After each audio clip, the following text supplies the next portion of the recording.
Ukrainians achieved a massive success in the total amount of damages done to Russian oil infrastructure over the years. With the energy ceasefire in place, Ukrainians have a clear bargaining chip in their favor, threatening to restart the massive striking campaign if Russia dares to break the ceasefire. According to Euromaidan Press media outlet, before the ceasefire, Ukrainian drone strikes inflicted substantial damage on Russia's energy infrastructure, targeting various Russian oil facilities such as refineries, oil depots, pumping stations and ports used for exports. Many of these targets have been hit multiple times, with the Ryazan oil refinery being struck at least 9 confirmed times over the last 15 months. According to estimates, up to 15% of Russia's daily oil refining capacity has been disrupted, reducing output by up to 90,000 barrels daily.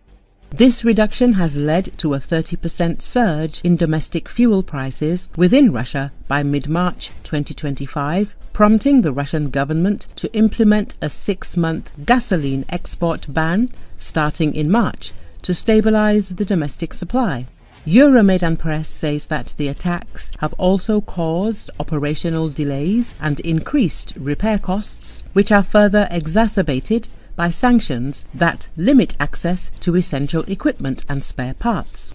Military analysts revealed that just over a 6-month period from September 2024 to February 2025, Ukrainian drone and missile strikes resulted in at least $658 million in damages to Russian energy infrastructure. During this time frame, Ukrainian forces destroyed 50 oil storage tanks and damaged another 47.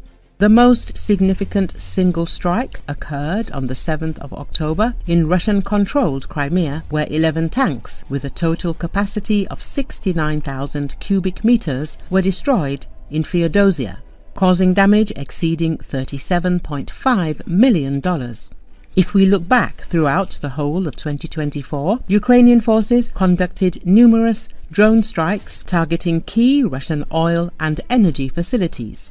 In March, attacks were carried out on the oil refineries at Ryazan, Syzran, Slavyansk-na-Kubani, and Kuibyshev, causing significant fires and operational disruptions. April saw a strike on the Taneko refinery in Tatarstan, while May featured attacks on the Volgograd refinery and the Tuapse oil refinery in Krasnodar Krai. These facilities are integral to Russia's energy sector, and their impairment has disrupted refining operations, reduced fuel production, and strained logistics within the industry.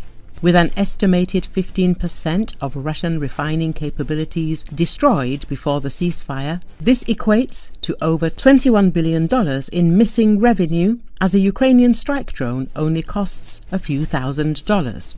Euromaidan Press says that in the past, Ukrainians often targeted the same refinery multiple times in succession, such as at the Kavkazskaya oil pumping station, where they waited for fires to be extinguished and repairs to be completed before launching a repeat strike that dismantled the facility's operations once again.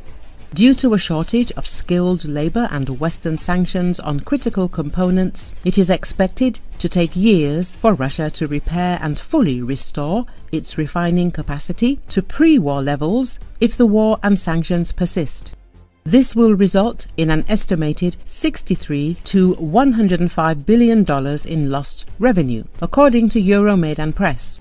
Overall, Ukrainian forces' strategic targeting of Russia's energy infrastructure serves multiple purposes. It aims to undermine the Russian war effort by reducing revenues from fuel exports, creating internal pressures within Russia due to rising fuel prices and disruptions to energy supplies, and challenging the narrative of domestic security while exposing massive vulnerabilities within Russia's critical infrastructure.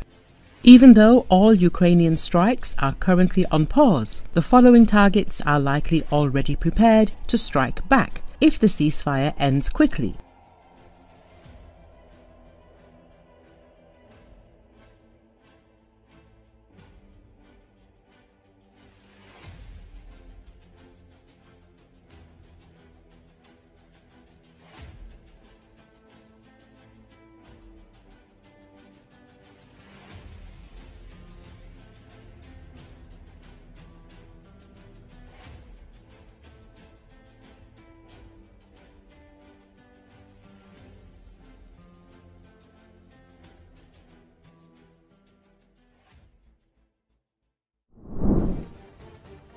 Recently, Z channels published footage of the moment an air bomb hit a dam in Kursk region. The video shows that the bomb deviated significantly from the target. Experts are confident that the enemy attempted to strike at the Ukrainian armed forces position in the Popovka area. Forbes reports, all the advantages of gliding bombs are negated by effective radio jamming. By blocking the signal between the bomb and the navigation satellite, the Ukrainian armed forces often divert them from their original target. However, in this case, there was no radio jamming. The dam holds back a river near Popovka, a border settlement in Belgorod. Shortly after retreating from the neighboring Kursk Oblast, after their supply lines were severed in February, Ukrainian brigades launched a shallow incursion into Belgorod that continues weeks later. The fighting in the oblast is currently concentrated in Popovka and nearby Demidovka, both largely under Ukrainian control as of late March. According to the Ukrainian Center for Defense Strategies, Russian troops counterattacked and marched back into Demidovka on or before Wednesday.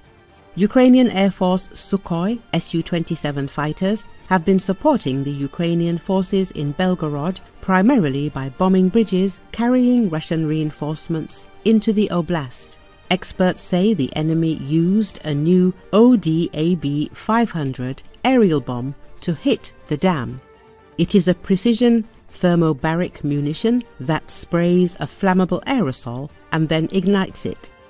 Military analysts said it was an odd choice to use this type of bomb to destroy the dam. It would be more effective if it were used against personnel in a confined space. To blow up the dam and flood the surrounding area, you would need to hit the ground and concrete with a very large, ground-penetrating high explosive. This type of bomb is, in a sense, the opposite of the flimsy thermobaric bomb. Experts concluded that the enemy may have been attacking not the dam itself, but rather the Ukrainian positions near it.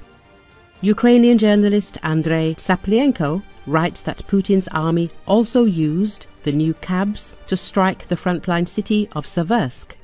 It's unfortunate for them that the radio jamming that protects so many other Ukrainians apparently doesn't extend into Belgorod. If the jamming does extend into Belgorod, it at least failed to throw off the one ODAB-500.